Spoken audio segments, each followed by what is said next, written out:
Hi hello friends, ಎಲ್ಲರಿಗೂ ಕೂಡ ಮತ್ತೊಮ್ಮೆ ನಮ್ಮ ಒಂದು ಚಾನಲ್ಗೆ ನಿಮಗೆ ಸ್ವಾಗತ. ಇವತ್ತಿನ ಒಂದು ವಿಡಿಯೋದಲ್ಲಿ ಮುಂದಿನ ಒಂದು ತರಗತಿಗಳನ್ನು ಈಗ ಶುರು ಮಾಡ್ಕೊಳ್ತಾ ಹೋಗೋಣ. ಅತಿ ಮುಖ್ಯವಾಗಿ ನಿಮ್ಮ ಒಂದು ಪರೀಕ್ಷೆಗಳಿಗೆ ಅಂದರೆ ನಿಮ್ಮ ಒಂದು ವಿಲೇಜ್ ಅಕೌಂಟೆಂಟ್ ಪರೀಕ್ಷೆ ಆಗಿರ್ಬೋದು, ಮತ್ತು ಇಲ್ಲಿ ಅದರ ಜೊತೆಗೆ ಇನ್ನೊಂದು ಎಕ್ಸಾಮ್ ಬರ್ತಾಯಿದೆ, KAS ಎಕ್ಸಾಮ್ ಕೂಡ ಬರ್ತಾಯಿದೆ, ಅದರ ಜೊತೆಗೆ PDO ಎಕ್ಸಾಮ್ ಬರ್ತಾಯಿದೆ. ಇವೆಲ್ಲವೂ ಕೂಡ ಪರೀಕ್ಷೆಗಳು, 3 ಪರೀಕ್ಷೆಗಳು ಕಂಟಿನ್ಯೂಸ್ ಆಗಿ ಬರ್ತಾ ಇದ್ದಾವೆ. ಆ ಒಂದು ಪ್ರಶ್ನೆಗಳಿಗೆ ಅಥವಾ ಆ ಒಂದು ಏನು ಪರೀಕ್ಷೆಗಳಿದೆ ಏನಿದ್ದಾವೆ ಅವಕ್ಕೆ ಯೂಸ್ಫುಲ್ ಆಗೋ ರೀತಿಯಲ್ಲಿ ತರಗತಿಗಳನ್ನು ನಮ್ಮ ಒಂದು ಚಾನಲ್ನಲ್ಲಿ ನಿಮಗೆ ತೆಗೆದುಕೊಂಡು ಬರ್ತಾ ಇದ್ದೇವೆ. ನಮ್ಮ ಪ್ರಯತ್ನ ನಿಮಗೆ ಯೂಸ್ಫುಲ್ ಆದರೆ ವಿಡಿಯೋಗೆ ಒಂದು ಲೈಕ್ ಮಾಡ್ಬೋದು, ಅದರ ಜೊತೆಗೆ ಸಬ್ಸ್ಕ್ರೈಬ್ ಯಾರಾದರೂ ಮಾಡಿಲ್ಲ ಅಂತ ಅಂದರೆ ಈಗಲೇ ನಮ್ಮ ಚಾನಲ್ನ ನೀವು ಸಬ್ಸ್ಕ್ರೈಬ್ ಕೂಡ ಮಾಡ್ಕೋಬೋದು. ಓಕೆ, ಬನ್ನಿ ಈಗ ಮೊದಲನೇ ಪ್ರಶ್ನೆಯನ್ನು ನೋಡೋಣ. ಅತಿ ಮುಖ್ಯವಾಗಿರ್ತಕ್ಕಂಥ ಒಂದು ಪ್ರಶ್ನೆಗಳಿದ್ದಾವೆ ಈ ಒಂದು ವಿಡಿಯೋದಲ್ಲಿ, ಇದನ್ನು ಮಿಸ್ ಮಾಡಬೇಡಿ ಮತ್ತು ಸ್ಕಿಪ್ ಮಾಡಬೇಡಿ. ಓಕೆ, ಬನ್ನಿ ಮೊದಲನೇ ಪ್ರಶ್ನೆ ನೋಡೋಣ. ಇಲ್ಲಿ ಏನು ಇತ್ತೀಚೆಗೆ ಒಲಿಂಪಿಕ್ಸ್ ನಡೀತಾ ಇದೆ, ಅದು ಒಲಿಂಪಿಕ್ಸ್ಗೆ ಸಂಬಂಧಪಟ್ಟಂತೆ ಒಂದು ಪ್ರಶ್ನೆ. ಸ್ವಪ್ನಿಲ್ ಕುಸಾಲೆ ಅಂತಕ್ಕಂಥವ್ರು, ಸ್ವಪ್ನಿಲ್ ಕುಸಾಲೆ ಇವರು ಪ್ಯಾರಿಸ್ ಒಲಿಂಪಿಕ್ಸ್ 2024ರಲ್ಲಿ ಯಾವ ಕ್ರೀಡಾಕೂಟದಲ್ಲಿ ಕಂಚಿನ ಒಂದು ಪದಕವನ್ನು ಗೆದ್ದಿದ್ದಾರೆ ಅಂತ. ಇವರು ಕಂಚಿನ ಪದಕ ಅಂತ ಅಂದರೆ ಬ್ರಾಂಜ್ ಮೆಡಲ್ ಅಂತ ಕರೀತಾರೆ ಇಂಗ್ಲೀಷ್ನಲ್ಲಿ. ಇಲ್ಲಿ ಶೂಟಿಂಗ್ ಅಂದ್ರೆ ಈ ಒಂದು ಶೂಟಿಂಗ್ ಎಂಬತಕ್ಕಂಥ ಒಂದು ಏನು ಆಟದಲ್ಲಿ ಇವರು ಏನು ಸ್ವಪ್ನಿಲ್ ಕೌಸಲೆ ಅಂತಕ್ಕಂಥವ್ರು ಪ್ಯಾರಿಸ್ ಒಲಿಂಪಿಕ್ಸ್ 2024ರಲ್ಲಿ ಬ್ರಾಂಜ್ ಮೆಡಲ್ನ ಗೆದ್ದಿರ್ತಾರೆ, ಎಲ್ಲರಿಗೂ ಕೂಡ ಗೊತ್ತಿರ್ತದೆ. ಆದರೆ ಇಲ್ಲಿ ಪ್ರಶ್ನೆ ಏನಂತ ಬರ್ಬೋದು ಅಂತ ಅಂದರೆ, ನಿಮಗೆ ಇದರ ಬಗ್ಗೆ ಸಂಪೂರ್ಣವಾಗಿ ಮಾಹಿತಿ ಗೊತ್ತಿರಬೇಕು. ಸ್ವಪ್ನಿಲ್ ಕುಸಾಲೆ ಇವರು ಯಾವ ರಾಜ್ಯದವರು, ಈ ರೀತಿಯಾಗಿ ಪ್ರಶ್ನೆ ಕೇಳಬಹುದು. ಸ್ವಪ್ನಿಲ್ ಕುಸಾಲೆ ಅವರು ಯಾವ ರಾಜ್ಯದವರು ಅಂತ ಅಂದರೆ ಮಹಾರಾಷ್ಟ್ರ ರಾಜ್ಯಕ್ಕೆ ಇವರು ಸೇರಿರ್ತಾರೆ. ಹಾಗಾದರೆ ಇಲ್ಲಿ ಶೂಟಿಂಗ್ ಅಂತ ಬಂದಿದೆ. ಇಲ್ಲಿ ಶೂಟಿಂಗ್ನಲ್ಲಿ ಬೇರೆ ಬೇರೆ ಸೀರೀಸ್ ಇರ್ತದೆ. 10 ಮೀಟರ್ ಶೂಟಿಂಗ್ ಆಗಿರ್ಬೋದು, 50 ಮೀಟರ್ ಶೂಟಿಂಗ್ ಆಗಿರ್ಬೋದು, 100 ಮೀಟರ್ ಶೂಟಿಂಗ್ ಆಗಿರ್ಬೋದು. ಈ ರೀತಿಯಾಗಿ ಬೇರೆ ಬೇರೆ ಮೀಟರ್ ಇಲ್ಲಿ ಬೇರೆ ಬೇರೆ ಸೀರೀಸ್ ಇರ್ತದೆ. ಹಾಗಾದರೆ ಸ್ವಪ್ನಿಲ್ ಕುಸಾಲೆ ಅವರು ಎಷ್ಟು ಮೀಟರ್ ಶೂಟಿಂಗ್ನಲ್ಲಿ ಇವರು ಪದಕವನ್ನು ಗೆದ್ದರು ಅಂತ ನೋಡಿದ್ರೆ, ಇಲ್ಲಿ 50 ಮೀಟರ್ ಶೂಟಿಂಗ್ನಲ್ಲಿ ಇವರು ಪದಕವನ್ನು ಗೆದ್ದಿರ್ತಾರೆ. 50 ಮೀಟರ್ ಏನು ಶೂಟಿಂಗ್ನಲ್ಲಿ ಪದಕವನ್ನು ಗೆದ್ದಿರ್ತಾರೆ. ಇವರು ಮಹಾರಾಷ್ಟ್ರಕ್ಕೆ ಇವರು ಸೇರಿರ್ತಾರೆ. ಪ್ಯಾರಿಸ್ ಒಲಿಂಪಿಕ್ಸ್ 2024ರಲ್ಲಿ ಮೂರನೇ ಒಂದು ಮೆಡಲ್ ಅಥವಾ ಕಂಚಿನ ಪದಕವನ್ನು ಇವರು ಗೆದ್ದಿರ್ತಾರೆ. ಇದರ ಬಗ್ಗೆ ಇಲ್ಲಿ ಮಾಹಿತಿ ಇಷ್ಟು ಸಿಕ್ಕಿದೆ. ಓಕೆ, ಮುಂದಿನ ಒಂದು ಪ್ರಶ್ನೆ ನೋಡೋಣ.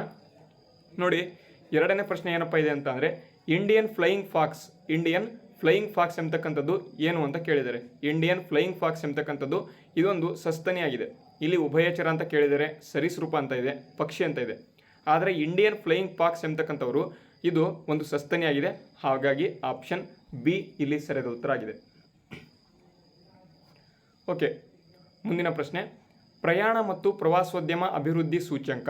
ನೋಡಿ, ತುಂಬ ಇಂಪಾರ್ಟೆಂಟ್. ಪ್ರಯಾಣ ಮತ್ತು ಪ್ರವಾಸೋದ್ಯಮ ಅಭಿವೃದ್ಧಿ ಸೂಚ್ಯಂಕ 2024ರಲ್ಲಿ ಭಾರತದ ಒಂದು ಶ್ರೇಣಿ ಎಷ್ಟು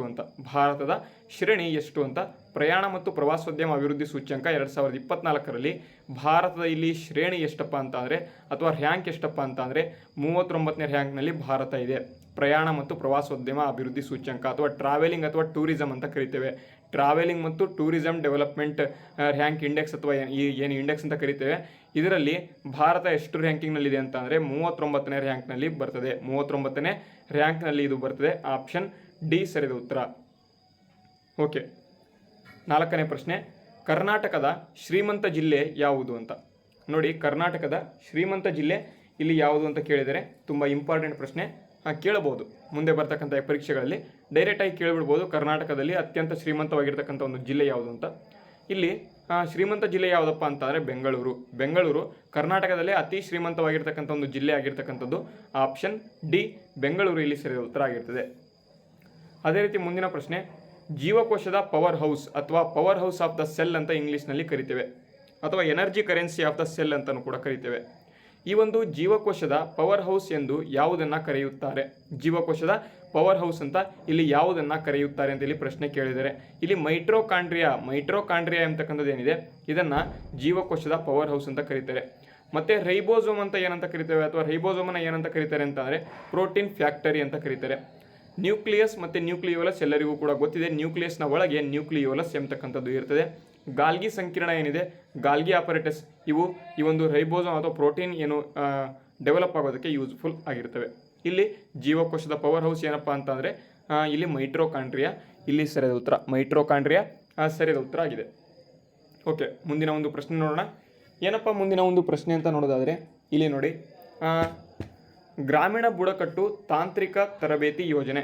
ನೋಡಿ, ಗ್ರಾಮೀಣ ಬುಡಕಟ್ಟು ತಾಂತ್ರಿಕ ತರಬೇತಿ ಯೋಜನೆ. ಈ ಒಂದು ಗ್ರಾಮೀಣ ಬುಡಕಟ್ಟು ತಾಂತ್ರಿಕ ತರಬೇತಿ ಯೋಜನೆಯನ್ನು ಯಾವ ಸ್ಥಳದಿಂದ ಉದ್ಘಾಟನೆ ಮಾಡಲಾಗಿದೆ ಅಂತ. ತುಂಬ ಇಂಪಾರ್ಟೆಂಟ್ ಪ್ರಶ್ನೆ ಇದು. ಪ್ರಶ್ನೆಗಳನ್ನು ಇದೇ ರೀತಿ ಕೇಳ್ತಾರೆ, ಅದಕ್ಕಾಗಿ ನೆನ್ಪಿಟ್ಕೊಳ್ಳಿ. ಗ್ರಾಮೀಣ ಒಂದು ಬುಡಕಟ್ಟು ತಾಂತ್ರಿಕ ತರಬೇತಿ ಯೋಜನೆಯನ್ನು ಯಾವ ಒಂದು ರಾಜ್ಯದಿಂದ ಅಥವಾ ಯಾವ ಒಂದು ಸ್ಥಳದಿಂದ ಉದ್ಘಾಟನೆ ಮಾಡಲಾಗಿದೆ ಅಂತ ಕೇಳಬಹುದು.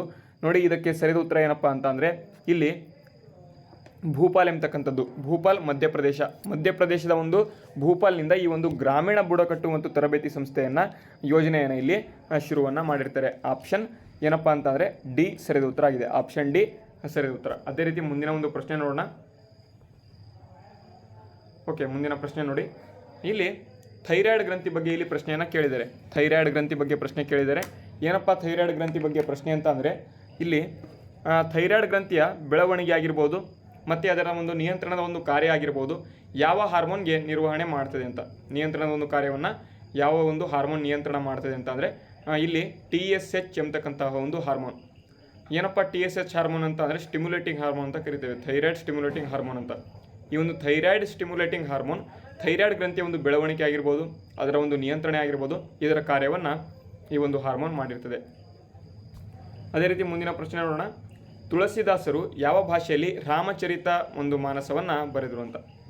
ತುಳಸಿದಾಸರು ಯಾವ ಭಾಷೆಯಲ್ಲಿ ರಾಮಚರಿತ ಮಾನಸವನ್ನು ಇಲ್ಲಿ ಬರೆದರು ಅಂತ ಕೇಳಿದರೆ ಬ್ರಜ ಎಂಬತಕ್ಕಂತಹ ಒಂದು ಭಾಷೆಯಲ್ಲಿ ತುಳಸಿದಾಸರು ಈ ಒಂದು ರಾಮಚರಿತ ಮಾನಸವನ್ನು ಬರೆದಿರ್ತಾರೆ. ಆಪ್ಷನ್ ಬಿ ಬ್ರಜ ಸರಿಯಾದ ಉತ್ತರ. ಇಲ್ಲಿ ಹಿಂದಿ ಹಾಕ್ತಾರೆ, ಸಂಸ್ಕೃತ ಹಾಕ್ತಾರೆ, ಈ ರೀತಿಯಾಗಿ ಬೇರೆ ಬೇರೆ ಭಾಷೆಯನ್ನು ಎಲ್ಲವನ್ನು ಕೂಡ ಹಾಕ್ತಾರೆ.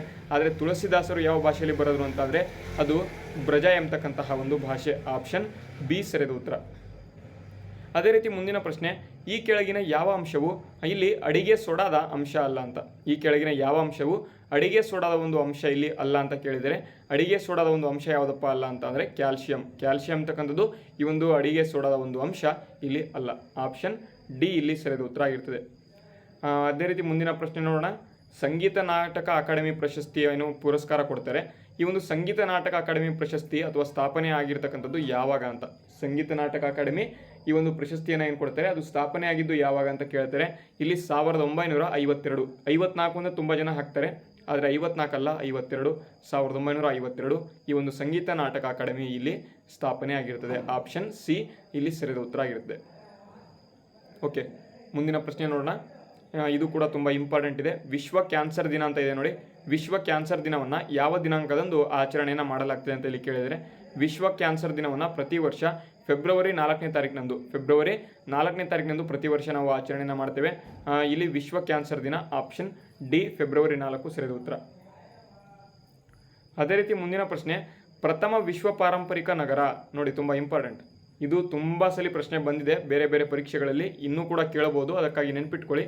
ಪ್ರಥಮ ವಿಶ್ವ ಪಾರಂಪರಿಕ ನಗರ ಅಂತ ಯಾವ ನಗರವನ್ನು ಅಥವಾ ಯಾವ ಒಂದು ಪಟ್ಟಿಗೆ ಸೇರಿಸಲಾಗಿದೆ ಅಂತ ಇಲ್ಲಿ ಕೇಳಿದರೆ ಪ್ರಥಮ ವಿಶ್ವ ಪಾರಂಪರಿಕ ನಗರ ಅಂತ ಇಲ್ಲಿ ಅಹಮದಾಬಾದ್ ಅಥವಾ ಗುಜರಾತಿನ ಅಹಮದಾಬಾದ್ ಏನಿದೆ ಇದು ಪ್ರಥಮ ವಿಶ್ವ ಪಾರಂಪರಿಕ ನಗರ ಅಂತ ಇಲ್ಲಿ ಬಂದಿರತಕ್ಕಂಥದ್ದು. ಆಪ್ಷನ್ ಎ ಸರಿಯಾದ ಉತ್ತರ. ಆಪ್ಷನ್ ಎ ಸರಿಯಾದ ಉತ್ತರ ಆಗಿರ್ತದೆ. ಅದೇ ರೀತಿ ಮುಂದಿನ ಪ್ರಶ್ನೆ. ಈ ಕೆಳಗಿನವರಲ್ಲಿ ಜೆನೆಟಿಕ್ಸ್ನ ಒಂದು ಪಿತಾಮಹ ಅಂತ ಇಲ್ಲಿ ಕರೀತಾರೆ.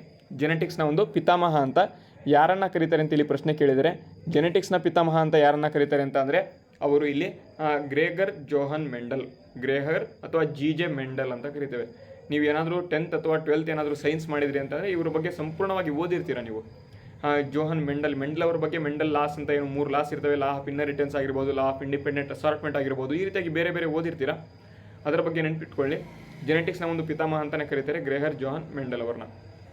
ಓಕೆ, ಮುಂದಿನ ಪ್ರಶ್ನೆ. ಯಾವ ವರ್ಷದಲ್ಲಿ ಕರ್ನಾಟಕ ಸರ್ಕಾರವು ಕುವೆಂಪು ಅವರನ್ನು ರಾಷ್ಟ್ರಕವಿ ಅಂತ ಇಲ್ಲಿ ಘೋಷಣೆ ಮಾಡಿತು ಅಂತ ಕೇಳಿದರೆ 1957ರಲ್ಲಿ ರಾಷ್ಟ್ರಕವಿ ಅವರನ್ನು ಅಥವಾ ಕುವೆಂಪು ಅವರನ್ನ ರಾಷ್ಟ್ರಕವಿ ಅಂತ ಇಲ್ಲಿ ಘೋಷಣೆ ಮಾಡಿರ್ತಾರೆ. ಆಪ್ಷನ್ ಡಿ ಸರಿಯಾದ ಉತ್ತರ. ಅದೇ ರೀತಿ ಕೊನೆಯ ಪ್ರಶ್ನೆ.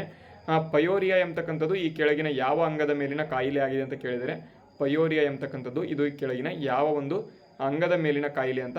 ಇದು ಒಸಡುಗಳ ಮೇಲಿನ ಒಂದು ಕಾಯಿಲೆ ಆಗಿರ್ತಕ್ಕಂಥದ್ದು. ಒಸಡುಗಳು ಅಥವಾ ಬಾಯಿಯ ಒಂದು ಒಸಡು ಅಂತ ಕರಿತೇವೆ. ಇಲ್ಲಿ ಪಯೋರಿಯಾ ಎಂಬತಕ್ಕಂಥ ಒಂದು ಕಾಯಿಲೆ ಬರ್ತದೆ. ಪಯೋರಿಯಾ ಎಂಬತಕ್ಕಂಥ ಒಂದು ಕಾಯಿಲೆ ಬರ್ತದೆ. ಎಲ್ಲಪ್ಪ ಅಂತಂದರೆ ಅದು ಒಸಡು. ಪಯೋರಿಯಾ ಎಂಬತಕ್ಕಂಥ ಒಂದು ಕಾಯಿಲೆ ಒಸಡು, ಬಾಯಿಯ ಒಂದು ಒಸಡುಗಳಲ್ಲಿ ಕಂಡುಬರ್ತದೆ. ಓಕೆ, ಇದು ಇವತ್ತಿನ ಒಂದು ಪ್ರಶ್ನೆಗಳು. ಈ ಒಂದು ಪ್ರಶ್ನೆಗಳು ನಿಮಗೆ ಯೂಸ್ಫುಲ್ ಆಗಿದ್ದರೆ ವಿಡಿಯೋಗೆ ಒಂದು ಲೈಕ್ ಮಾಡಿ. ಅದರ ಜೊತೆಗೆ ನೀವೇನಾದರೂ ನಮ್ಮ ಚಾನಲ್ನ ಫಸ್ಟ್ ಟೈಮ್ ನೋಡ್ತಾ ಇದ್ದರೆ ಪ್ಲೀಸ್ ಎಲ್ಲರೂ ಕೂಡ ಸಬ್ಸ್ಕ್ರೈಬ್ ಮಾಡ್ಕೊಳ್ಳಿ. ಅದರ ಜೊತೆಗೆ ಲೈಕ್ ಯಾರು ಮಾಡಿಲ್ಲ ಲೈಕ್ ಮಾಡಿ, ಸಬ್ಸ್ಕ್ರೈಬ್ ಮಾಡ್ಕೊಳ್ಳಿ, ಕಮೆಂಟ್ ಏನಾದರೂ ಮಾಡಿಲ್ಲ ಅಂತ ಕಮೆಂಟ್ ಕೂಡ ಒಂದು ಕಮೆಂಟನ್ನು ಮಾಡಿ. ಓಕೆ, ಮುಂದಿನ ವಿಡಿಯೋದಲ್ಲಿ ಸಿಗೋಣ. ಅಲ್ಲಿವರೆಗೂ ಜೈ ಹಿಂದ್, ವಂದೇ ಮಾತರಂ.